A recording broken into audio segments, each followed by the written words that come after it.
Bienvenidos parceros a esta nueva edición del proyecto En la Juega Parce. El día de hoy vamos a hablar de un tema muy importante para nuestra época, un tema que ha confrontado no solo a la juventud colombiana, sino al planeta entero, que es el suicidio. El suicidio es una realidad que tenemos que confrontar. No sé cuántas personas de ustedes han pensado alguna vez en su vida en suicidarse, pero tendremos que desglosar un poco más el suicidio. Vamos a dar un punto de vista con un invitado que tengo especial el día de hoy, el cual su nombre es Jonathan Fonseca. Él es licenciado de lengua alemana, estudiante de maestría en historia, especializado en ciencias sociales. Él ha podido trabajar como profesor universitario en reconocidas universidades en Colombia, como los Andes, la Nacional, la Javeriana. El día de hoy vamos a desglosar un poco sobre el suicidio desde nuestra perspectiva. Podemos decir brevemente que el suicidio es acabar con su vida de una manera intencional. Hay varios puntos desde donde se puede ver el suicidio. Se puede ver desde el punto de vista psicológico, psiquiátrico, químico del cuerpo, desde el ámbito social, desde varias perspectivas, pero el día de hoy vamos a verlo desde la singularidad emocional. ¿Y qué es la singularidad emocional? Podemos desglosar la palabra singularidad. Se trata de la característica de aquello que es singular, poco frecuente, fuera de lo común o asombroso. ¿Pero por qué?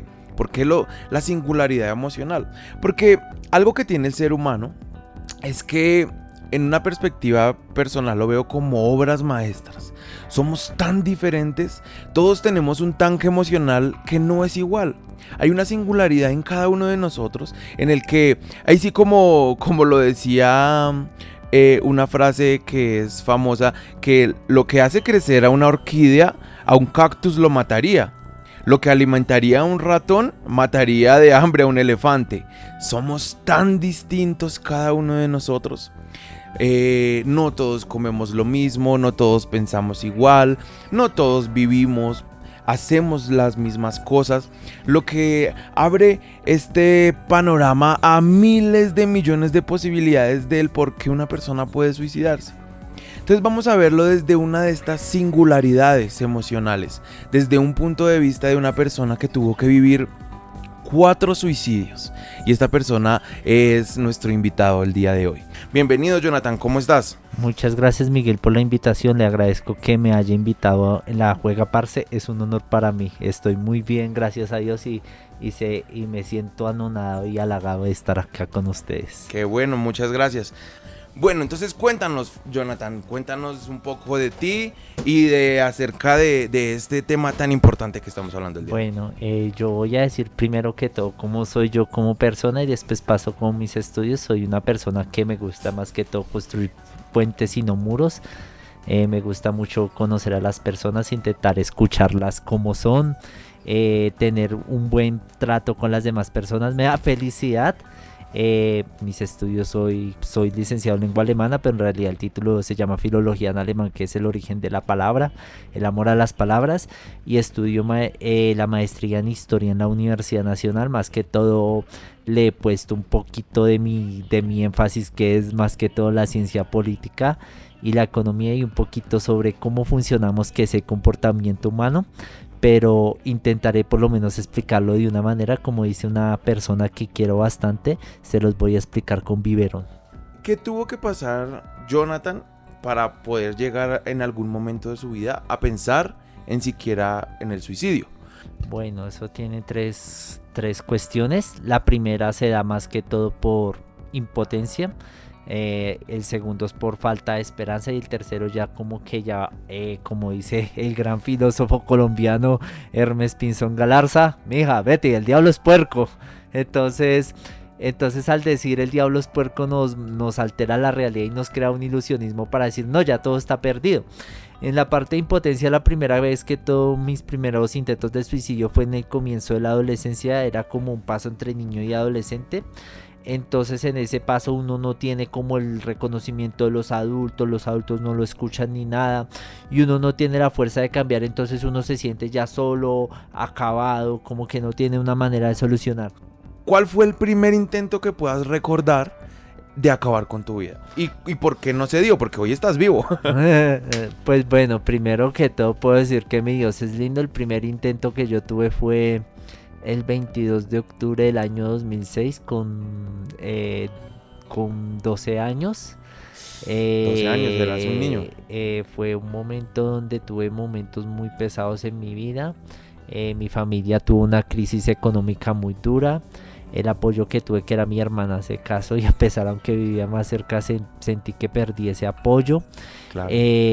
También el que era el soporte, mi abuelo materno se murió, entonces él era el que pagaba las cuentas.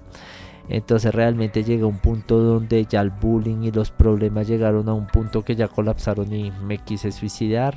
¿Cómo fue ese suicidio? Me quise saltar. Recuerdo que ese día era un viernes y estaba en el colegio, estudiaba, mi salón era un tercer piso, entonces quise saltar. Wow. Pero mis compañeros me salvaron. No te dejaron saltar. No. Wow. Súper. Esa fue la primera vez que intentaste suicidar. Sí. Después en ese primer caso, ¿te llevaron a algún psiquiatra, algún analista de la salud? Sí, yo comencé mi tratamiento psiquiátrico a los 5 días. Después del primer intento de suicidio. Después del primer intento de suicidio, citaron las coordinadoras a mi madre el lunes y le dijeron que no me pueden seguir dando clases, entonces hasta que solucione eso tuvimos que ir hasta la clínica de Salud Cobla, la Jorge Piñeras. Ahí me mandaron a la clínica, a una clínica de salud mental. Entonces ahí yo tuve los primeros 2 días estuve hospitalizado 2 días, pero volví en enero con otro cuadro de depresión, pero fue menor. ¿Te comenzaron a dar pastillas después del primer intento de suicidio? Sí, ¿Qué señor. te dijeron en ese momento los médicos? Bueno, lo primero que yo tuve es que tenía un trastorno de depresión muy fuerte. ¿Qué pastillas te dieron más o menos? Bueno, yo comencé a tomar loratadina, Prozac, que es clonazepam, y ácido valproico. En el momento en que te medicaron, ya te dijeron, con 12 años medicado, ¿pudiste seguir en el colegio? Realmente pude seguir en el colegio, pero el problema no fue tanto eso, sino el problema fue que tuve que lidiar con un estigma, porque después de ese día ya todo el colegio me comenzó a ver como un loco, y lo que me tuve que forzar salirme en un colegio Claro. donde sentía mucho aprecio por mis profesores y por mis Claro. compañeros, y yo era de los más antiguos, tenía una reputación a pesar del bullying y todo, pero la Claro. cuestión es que eso aumentó más la depresión y me llevó a algo que es la dependencia. Y además cuando yo comencé a madurar y a entrar a la universidad, averigüé algo sobre uno de los medicamentos, que es el Prozac o el clonazepam, y dárselo a un niño de 12 años es algo que no tiene nombre, porque en Estados Unidos ese medicamento junto al Ritalin ha sido los que ha dado más suicidios, que ha curado, y eso es lo que ha provocado suicidios en niños y adolescentes en Estados Unidos, y es uno de los causantes de los tiroteos allá. Esa fue la primera vez que intentaste suicidarte. Sí, señor. ¿Cuántos intentos de suicidio tuviste que se supieron y los que tal vez tú intentaste y no se saben? En total. Pues por el momento los oficiales 4. Fueron 4 intentos de suicidio. Entonces cuéntanos del segundo. ¿Cómo fue el segundo? El segundo fue una sobredosis de Prozac, porque yo me volví muy dependiente de eso. Ok.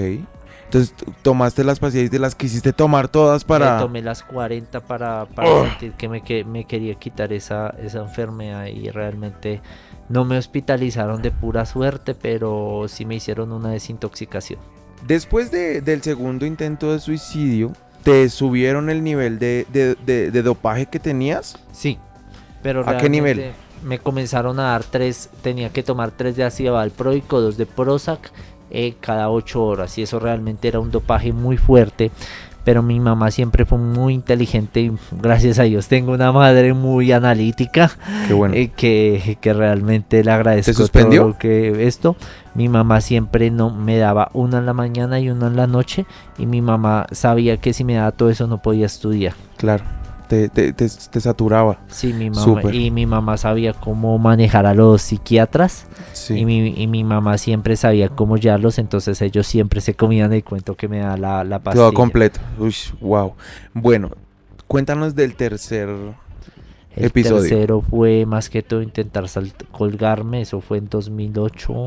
El problema fue más que todo, primero que todo, porque me sentía muy agobiado, sentía que no podía encajar socialmente con los otros niños ni nada, me sentía como un cero. Entonces yo ya dije, no, la manera de esto, lo iba a hacer en mi cuarto y mi papá llegó y entonces me salvaron, me llevaron a clínica, duré una semana y media. Era con Con una, un lazo. un lazo para ahorcarse. Te Sí. ibas a ahorcar. Sí. Ok. Cuéntanos de la cuarta vez. La cuarta vez sí fue un intento, pero fue el último y ya desde ahí me libré en parte de los psiquiatras, gracias a Dios. Entonces yo lo que quise hacer fue lo siguiente, mezclar medicamentos con trago, pero sucede que lo hice mal. Primero me tomé el trago y entonces borracho ya no podía hacer nada, entonces era un momento de reiniciar mi vida. Salí del colegio, no pasé a la universidad, entonces yo lo que hice fue no, necesito tener un futuro y mi mejor manera fue hacer la siguiente. Primero tengo que pasar a la Universidad Nacional de la que estoy orgullosamente egresado y tengo el honor de haber enseñado allá y tengo el honor de seguir en ese bello claustro. Entonces lo que yo hice fue meterme a un preuniversitario popular que ahora es una fundación llamada la Fundación Aspirantes.org. Entonces ahí fue donde yo comencé a rehacer totalmente mi vida porque ahí encontré un interés que es dictar clases. Entonces ver a muchas personas con el sueño de entrar a la universidad y todo, me comenzó como a dotar el sueño de ganas de querer enseñar de una buena manera, de querer investigar, de todo eso.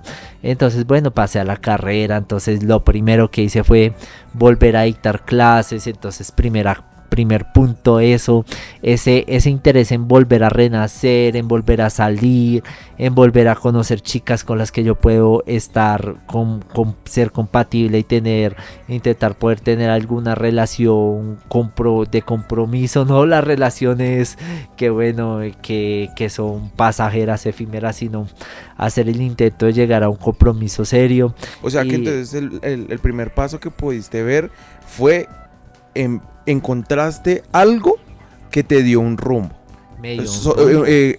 Hablando esto en cuanto a lo laboral, ¿no? Un rumbo laboral. No, ¿sí? intelectual, porque intelectual. Bueno, aquí también toca aclarar es que no todo está separado como nos quiere creer el sistema educativo, el sistema de nuestras sociedades materialistas, sino todo está unido. Todo está unido, o sea, todo es integral. Entonces el primer punto fue esa cuestión que yo veo un signo de Dios. Y el segundo punto, bueno, pues en 2010 yo acepté el Islam por medio de mi maestro espiritual que está en Turquía, y todo lo que hago se lo agradezco a él. Las bendiciones son para él, que es el Sheikh Lias Marzugi, que es como mi padre espiritual. Son mis dos ejes, que son esa cuestión fue como la semillita que comenzó a crecer y a ver las maravillas que estoy viendo en mi vida. Súper, o sea, bueno, partamos del hilo que llevábamos. Entonces, intentaste todo este tipo de suicidios, encontraste algo en lo que dijiste, bueno, esto me dio ganas de vivir, aunque sea, ¿y qué es? La parte intelectual, ¿sí? Sí. Porque, pues, el simple hecho para pasar a la nacional no es fácil, ¿sí? Porque lo intenté yo, por ejemplo, no sé cuántos de ustedes lo habrán intentado, pero no es fácil. Pues Jonathan lo logró, pudo hacer su carrera ahí, como les estábamos contando. Pero, aparte de eso, Jonathan, en este momento, él pertenece al Islam, él es musulmán. No sé si ustedes saben que los musulmanes, pues en Colombia no es un gran número, en Colombia no vemos, pero en el mundo son bastante personas. Hay países que son constituidos totalmente musulmanes, como Egipto y bueno, muchos más. Vemos estos dos ejes. Primero, encontraste un nicho intelectual, laboral, del cual te empezaste a dejar guiar. Sí, porque pues en el estudio te empezaste a dejar guiar para ya después guiar a las demás personas y encontrar como un propósito en eso. El segundo punto, cuéntanos cómo llegaste al Islam. ¿Qué es el Islam? Y danos un poco un punto de vista, porque nosotros como colombianos no conocemos nada del Islam y lo que conocemos es esos hombres que se inmolan allá con bombas, y que se suicidan y se tiran. Entonces cuéntanos un poco sobre este tema. Bueno, pues realmente nosotros hay que ver la antropología y la psicología de los pueblos. Nosotros tenemos unas raíces españolas y entonces esas raíces españolas es que nosotros tenemos una raíz musulmana. No nos cuentan esa parte del pasado musulmán por intereses geopolíticos. Entonces, y para alejar a los pueblos y todo, nosotros tenemos esta cuestión porque hay cuestiones culturales que los latinos son muy similares a las sociedades del mundo islámico. Por ejemplo, el baño. La reina Isabel la Católica solo se bañó 2 veces de su vida, el día de su matrimonio y el día de su muerte. Y los los pueblos europeos, no, más que todo el norte de Europa, no tienen. Entonces los pueblos latinos, por ejemplo, eso del baño, también la arquitectura, la cultura, hay muchas similitudes con países musulmanes. Okay. Y no es raro que personas del continente latinoamericano se devuelvan a su raíz. También otra cosa es que bueno, yo también descubrí en mi camino que tengo raíces de Turquía, de la región de Bolu, de la 5ª generación, entonces eso también ha sido una cosa. El Islam son 2 cosas, que es dos raíces, 2 palabras, que es Islam con el seguimiento, con la sumisión, y Salam, que es paz. Entonces es un intento de construcción y de someterse a unos marcos legales y jurídicos y un orden que dejó Dios para que podamos llevar un marco. Nuestra religión es totalmente universal. Y me remitiré a las palabras de mi maestro, mi amado, mi profeta, que es el profeta Muhammad sallallahu alaihi wasallam, o el último profeta, que decía: no hay una diferencia de un árabe y un no árabe salvo sus piedad, y no hay una diferencia entre un blanco y un negro salvo su temor a Dios. Y realmente es una religión que reconoce los marcos de varias culturas. No importa si están en Oriente o en Occidente, siempre va a tener una cuestión donde es un modelo que va a ser siempre incluyente.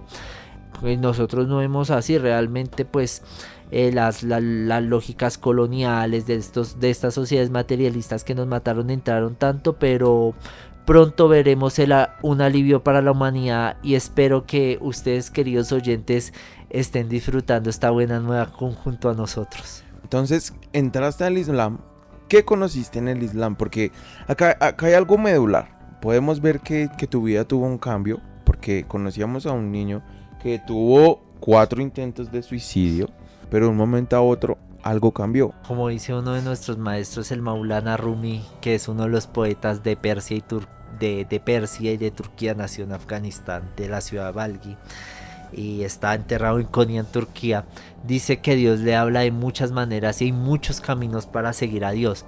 Entonces lo primero que a mí me permitió es, primero, encontrar un maestro que sabe mucho y que me incentivó mucho a estudiar las ciencias sociales y estudiar la historia. Salam aleikum, Sheikh, aquí estoy. Te mando un saludo, un abrazo. Entonces sucede que primero fue ese maestro, esas incentivadas a buscar el conocimiento, a buscar ciencia, a buscar filosofía, a buscar un conocimiento de esto. El segundo punto es que conseguí algo, y es una comunidad primero que todo, porque una comunidad, para que haya, tiene que haber amor, y los lazos se convierten en una cuestión de construir lazos. Y mucha gente pide cosas de no, quiero que la comunidad sea perfecta, no sé qué, pero hay actos tan simples como dice Da Vinci: la simpleza está la sofisticación. O algo tan sencillo que es compartir un pan o compartir una gaseosa. Créanme que se construye un amigo de verdad, y los lazos de amistad se construyen, por ejemplo, con cosas como una comida, como una sonrisa, como un abrazo. Y estas cosas yo las encontré en la comunidad. Encontré hermanos que me apoyaron. Por ejemplo, una vez estábamos a punto de perder la casa, y una vez pedimos una ayuda y llegamos y dijeron: ¿cuántos intereses es? No hay intereses, es un regalo porque le tenemos mucho aprecio a Jonathan. Genial. Entonces podemos determinar que no solo encontraste a Dios dentro de un grupo de personas, sino encontraste amistad, familia. Algo cambió la estructura mental de Jonathan, y no lo hicieron los fármacos. Podemos analizar que todos los fármacos que le daban, la mamá incluso llegó un momento en que tenía que suspender esos fármacos porque no lo estaban dejando ser él. ¿Podemos buscar una ayuda científica? Sí. Es necesaria una ayuda siempre para saber a ciencia cierta qué está pasando en nuestro cerebro. Porque una religión nos puede decir, por ejemplo, yo que he estado en el cristianismo, te pueden decir, no, esto es un tema de demonios. La salud mental son demonios. Demonios que están dentro de ti, que están tergiversando tu realidad, están acabándote por dentro y esto es un tema espiritual. Entonces respira, bota profundo y se acabó el problema. Y lastimosamente eso no es así. Bueno, eso también tengo que aclarar unas cosas. Primero que todo, el Islam viene de una civilización, y cuando hablo de una civilización es un desarrollo muy elevado de una sociedad que llegó a puntos elevados. La psicología, más que todo, las bases de la psicología vienen de las sociedades islámicas. Primero que todo se utilizaron poesía, se utilizó algo que se llama el dhikr, que es una repetición de fórmulas pero con amor. También se utilizó la recitación de Corán y eso. Entonces realmente ese es el primer punto. El segundo punto, estoy de acuerdo con Miguel, pero también toca que ver que estamos 5 partes: cuerpo, instintos, que son las pasiones que nosotros tenemos, bueno, comer, dormir, tener relaciones sexuales con nuestra pareja, sentir ese placer en el orgasmo, el intelecto, que es la razón, el alma y el espíritu. Entonces realmente el espíritu ya es la más elevada porque es lo que nos conecta a Dios. Pueden haber más, pero acá hay una cuestión, y es la siguiente. Tristemente, estos modelos materialistas de sociedades que comenzaron desde el siglo XVIII, siglo XIX, intentaron alejar a Dios no solo Dios, lo trascendental, porque dijeron, no, todo esto es superstición, tenemos que solo pensar en la razón y en la parte superficial, y solamente se quedaron concentrando en las causas y los efectos y describiendo solamente una realidad, y eso es una descripción muy pálida de la realidad, porque hay algo que en física, y agradezco a Dios que los físicos se están volviendo, es que bueno, los estudios de los multiversos y las múltiples dimensiones están dando cabida para el factor sorpresa. Y el factor sorpresa es algo que tristemente, yo lo puedo decir como académico intelectual, es algo que ya los intelectuales y los académicos han borrado, porque quedaron en unos modelos tan cuadriculados, tan eso. Y cuando ustedes quisieron enfocar todo el mundo en lo físico. Sí, totalmente en lo solamente físico. en reglas. Si tal regla no se cumple, no se puede hacer. No nos podemos salir de un marco, y quedó tan escueta la ciencia médica y todo, que solamente quedaron en descripciones ahí de leyes. Y algo que lleva a esa mala concepción es darte cuenta cómo el Big Bang no puede ser repetido. O sea, dicen que para que estas reglas o estas teorías puedan ser comprobadas científicamente, el método científico es que tú puedas replicar esto. El Big Bang no se puede replicar.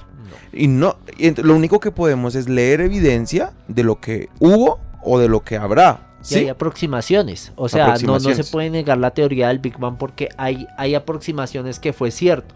Pero el problema es que también aquí hay otro problema de este modelo científico intelectual, es que nos dijeron que no existe la fe, y eso es un pura paja, porque realmente los grandes incluso de nuestra ciencia moderna, Newton, Kepler, Galileo, tuvieron siempre creencia, porque los primeros que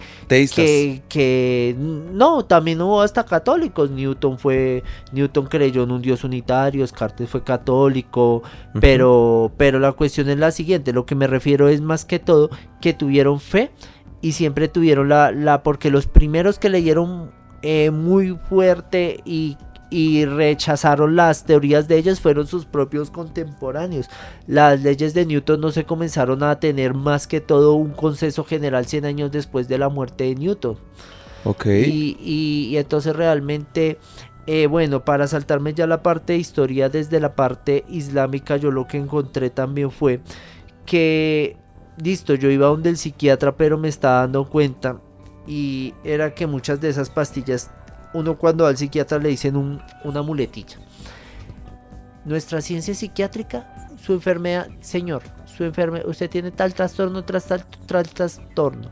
Su enfermedad no tiene cura, pero es tratable. Y eso es mentira, porque las enfermedades tienen cura. Muchas veces yo me pongo a pensar, y es lo siguiente: todo eso y todas las decisiones médicas y la política pública que se está haciendo en todos los países del mundo está bajo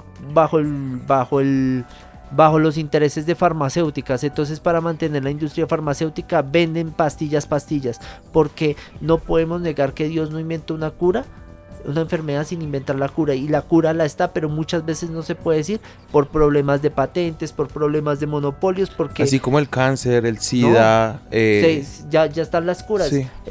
Hubo un señor de Yemen de 101 años que inventó la cura del SIDA, pero lo mataron y no pudo publicarla, porque realmente hay unas cuestiones de monopolios y de patentes que no dejan. Entonces, claro, y como superpotencias de alguna manera tienen que tener un control, y esos controles son enfermedades. Hablemoslo desde un tema sociocultural o un poco más social.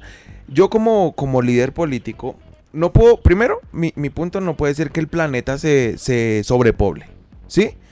¿Cuál es la manera más fácil de no dejar sobrepoblar el planeta? O sea, de no dejar sobrepoblar el planeta, pues, con enfermedades. Y obviamente yo como tirano o como si tengo el poder, no voy a dejar, digamos, enfermedades como el SIDA, el cáncer, que son las que más hacen que esa población se diezme y se mantenga, pues no les voy a dar fácilmente la cura.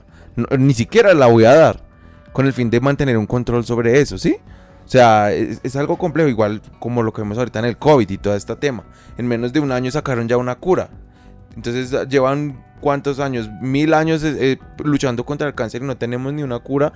Pero viene una enfermedad que comienza a arrasar con todo y en menos de un año ya logramos hacer algo. Entonces es complejo. No, y además también la cuestión del Islam es que reconoce que hay factores sobrenaturales que uno lo puede llevar. Por ejemplo, en Europa se han hecho, incluso los psicólogos que hacen eso no son musulmanes, son psicólogos que no tienen, incluso hasta ateos, que en Europa hacen terapias con versos del Corán para tratar a sus pacientes, y eso se hace más que todo en Francia. Ok, entiendo.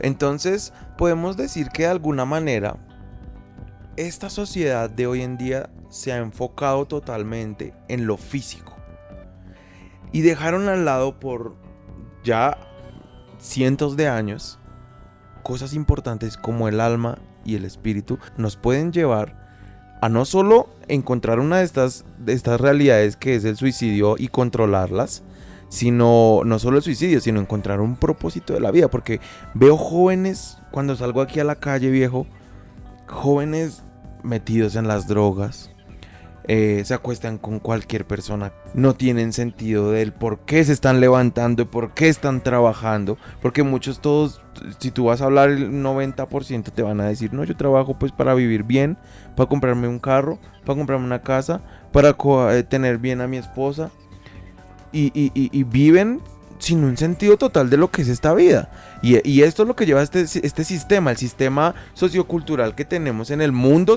ahorita, que nos dice compra, porque si no tienes más no vas a tener vida, si no tienes más esto, perdimos todo, viejo, porque así como solo hay malas noticias en el mundo, también las buenas noticias, o sea, como dice Facundo Cabral, que me parece un hombre que lastimosamente murió, pero un sabio, y él decía: todos los días hay muy buenas noticias, pero los noticieros dicen solo lo malo. Nos quieren vender solo al man que cuánto robó este político, cuántas mujeres violaron aquí en Bogotá. Nos venden a la vieja desnuda en el comercial. O sea, nos dicen primero, es como cogen a nuestros jóvenes, los calientan. Y esa vieja que está mostrando las tetas para vender ese refresco, o sea, lo que está vendiendo, no se va a acostar con ninguno de esos jóvenes, sino vienen, los seduce, los deja con la cabeza encendida, y luego van y dicen por qué las tasas de violaciones en Colombia están subiendo. Bueno, entonces es un tema complicado. Eso tiene su complejidad, realmente hay que poner, y voy a también poner un visionario, y lastimosamente nadie entiende, que es la canción de Plástico. Esa era una chica plástica, de esas que veo por ahí. Escuchen esa canción y realmente nos refleja muchas cosas. Primero que todo, no hay que negar tampoco que hay que vivir bien. Bueno, a quien no le A nadie no le caería mal tener un buen BMW, comprarse su iPhone, Claro. tener sus cositas, su confort. Y pues obvio, uno tiene que darle su pechicha a su novia, a su esposa y realmente eso, la cuestión es vivir con una responsabilidad, no se niega esa parte placentera ni nada, porque primero, yo no soy cristiano y ese modelo de ascetismo, de purificación total nos lleva, hay que darle a su cuerpo lo que es, pero la cuestión es que muchas veces hay que tener algo que se llama la mesura, y cuando hay mesura realmente hay que comenzar a ver las cuestiones de cómo hay que ver cómo uno lleva su estilo de vida. Y realmente aquí lo que pasó en estas sociedades occidentales y más que todo el sistema actual es que primero que todo, al negarse primero, se le negó la visión de un más allá. Entonces lo que quisieron hacer las ideologías del siglo XX fue construir el paraíso acá en la tierra. O sea, quitaron la filosofía de que hay un cielo o hay algo más allá de lo La que nosotros creencia. conocemos y quisieron construir en esto como el cielo. Perfecto. Sí, Me parece genial ese punto de vista. Eso se llaman unas utopías y eso lo vimos en todo el siglo XX. Por ejemplo, el cuento de la raza, de la superioridad de la raza alemana. Sí. Que Hitler lo intentó poner. El paraíso socialista que quiso poner la Unión Soviética y los países del bloque oriental hasta 1991, o también la utopía de la democracia estadounidense, que la democracia liberal, que se iban a respetar esto, no habría terminado si, ¿cómo terminó? Con un montón de bombardeos y de asesinatos y de violaciones en países como Irak, Afganistán, y una catástrofe, de las peores catástrofes humanitarias que se ve, y todo lo que está pasando ahorita en Ucrania es síntomas de ese fracaso de ese sistema moderno liberal. Claro. Y la cuestión acá es la cosa: al negarse eso, se necesita la persona que crea. Y aquí yo voy a decir, y realmente en el siglo XX incluso las personas que vivían en esas utopías tenían una vida mucho más ordenada que este sistema ahora. ¿Por qué? Porque la gente, listo, pongamos un ciudadano de la Unión Soviética bajo Stalin. Sí, Stalin era un tirano, oprimía, tenía un servicio de inteligencia, pero la gente tenía una certeza y tenía unos códigos de honor de cómo se debía comportar un verdadero ciudadano soviético, y habían unos códigos de honor que se mantienen. Culturalmente, ¿no? Y hablo, por ejemplo, de una sociedad que es la sociedad rusa, que cada día aprecio más. Es una sociedad llevada más que todo al honor, Sí. y a eso, y a unos códigos de honor. Y que la cultura en Rusia, a pesar de que pasan los años y la tecnología y todo, ellos siguen trabajando su cultura de una manera... Sí, y además continúa realmente. Entonces al menos hay unos valores que puede que hayan errores, pero tienen al menos una idea. Claro, no estoy diciendo no estoy acá tampoco lavándole la cara a Stalin, sino yo estoy diciendo que habían unos códigos, pero ahora en estas sociedades donde se dicen libres, igualitarias, humanísticas, realmente solamente se le dijo a la persona que nació solo para comprar. Entonces realmente cuando la persona no tiene para comprar, comienza como a sentirse mal, porque uno ya se siente totalmente cancelado del sistema. Claro. Y entonces podemos determinar que en este momento nuestra sociedad está compuesta en armar el cielo en la tierra. Me encantó ese primer punto. Vamos a parar ahí porque quiero que veamos esto. Si nosotros queremos, como sociedad, lo único que queremos es buscar el cielo en la tierra, creo que estamos jodidos, porque yo creo que estamos en el momento de desbalance más asqueroso de la sociedad. Yo no sé, en la Biblia cristiana dice un punto en el que Sodoma y Gomorra había desquicio sexual y todo esto, pero yo no imagino que haya sido peor que lo que estamos viviendo ahora. O sea, yo veo nomás en una discoteca como están perreando, sí, que le está bailando al man, y yo digo, parce, o sea, ya esto es otro nivel. Como ayer estaba viendo un concierto y el man, el cantante, se le sube en una silla a la muchacha y comienza a pegarle el pene en la cara, viejo. Y yo digo, o sea, parce, si llegamos como sociedad al punto en el que esto, y todo el mundo le tomaba fotos y se reía, y yo decía, llegamos al punto como sociedad de que esto es algo normal, viejo, ¿qué esperanzas hay, viejo? Más que un apocalipsis que destroce hasta la miércoles. No, pues primero que todo hay esperanza. Dios no destruye su pueblo hasta que no hayan personas que eleven el nombre de Dios, y al menos aquí estamos diciendo... De que acá hay esperanza. No, aquí hay esperanza. Espero que nunca lleguemos a las destrucciones de pueblos, y realmente aquí la cuestión del modelo, como digo, es lo siguiente.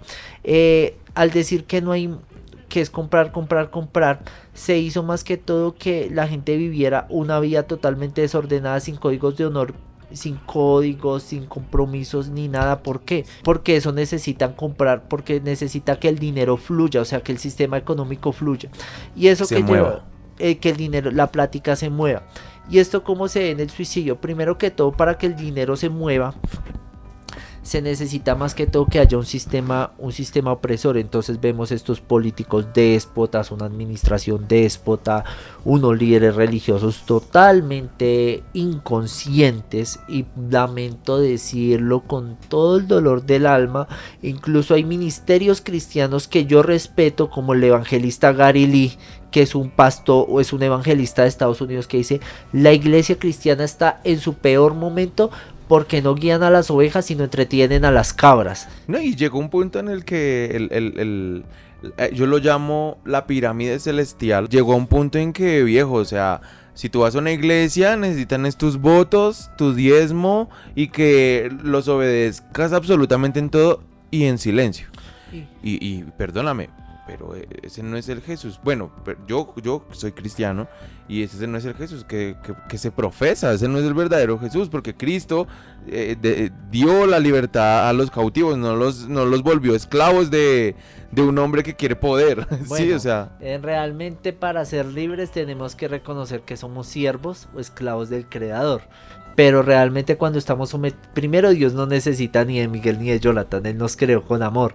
Entonces si nosotros nos sometemos a Él, a una persona que realmente Él nos va a dar muchas cosas muy buenas. Y esto no se los puedo decir de manera lógica, porque hay que sentirlo. Hay que vivirlo. Y claro, la cuestión del suicidio es la siguiente: cuando ya la gente comienza a ver una opresión total, primero, unos gobiernos que son totalmente déspotas, corruptos, basofias, donde la corrupción se propaga, y donde no hay como un respeto a unas leyes por parte de los gobernantes. Segundo, un sistema económico que está basado en la peor cosa, y que incluso hasta la misma Biblia y el mismo Corán lo dicen, y es un principio que lastimosamente se perdió, que es la usura, los préstamos a interés, porque tanto el que lo paga como el que lo recibe están incurriendo en la misma injusticia, porque están robando a la gente, y eso es mucho peor que matar. ¿Por qué? Porque cuando ustedes están haciendo usura, primero les matan la libertad, porque van a terminar siendo esclavos de un banco, y les están matando lentamente el sustento a ustedes y sus familias, y ustedes ven cómo los matan a ustedes y a sus hijos. O sea, es como cuando cogen al corderito y lo degollan, claro, y el corderito comienza como a desangrarse ya. Y que hoy en día lo único, como jóvenes, para pensar en tener un hogar, una vivienda, un auto, lo único que puedes hacer es vivir de lo que el banco te preste. No, y es que no realmente hay más opciones, o ahorrar por 20 años, ¿no? No, y es muy difícil, y muchas veces yo entiendo por qué muchos no quieren tener hijos. Primero, pues, bueno, Dios da el sustento y todo, pero también hay que ver que hay una inestabilidad laboral, los contratos de prestación de servicios, contratos que ni siquiera se roban hasta los aportes de seguridad social, contratos que incluso hasta le roban, no se cumple la causalidad de los contratos. Si uno, por ejemplo, va al Ministerio de Trabajo a poner esa empresa, y la empresa se cubre en salud porque tienen buffets de abogados especializados, claro, y una justicia que totalmente ineficiente. Entonces realmente la persona, ¿cómo va a llegar a ese nivel?